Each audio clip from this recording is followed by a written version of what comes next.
నమస్తే, నేను మాగంటి సునీతని. నేను మాగంటి గోపీనాథ్ గారి ఆశయ సాధన కోసం రాజకీయాల్లోకి వచ్చాను. నా భర్త అనుకోని పరిస్థితుల్లో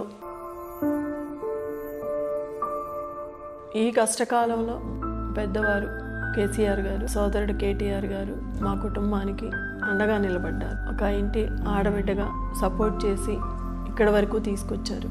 నేను ప్రజల మధ్యకు వెళ్ళినప్పుడు నా భర్త ఏదైతే కుటుంబం అని అనుకున్నారో ఆ నియోజకవర్గ కుటుంబాన్ని అందరినీ చూసినప్పుడు నాకు నా భర్త గుర్తుకు వచ్చి, నా భర్త సంపాదించుకున్న కుటుంబ సభ్యులు అభిమానాన్ని చూసి నేను తట్టుకోలేక వేడ్చాను. దాన్ని కూడా రాజకీయంగా హేళన చేశారు. ఒక మహిళ బయటికి వచ్చి ధైర్యంగా నిలబడి తను అనుకున్నది సాధించాలి అనుకోవటంలో తప్పేముంది?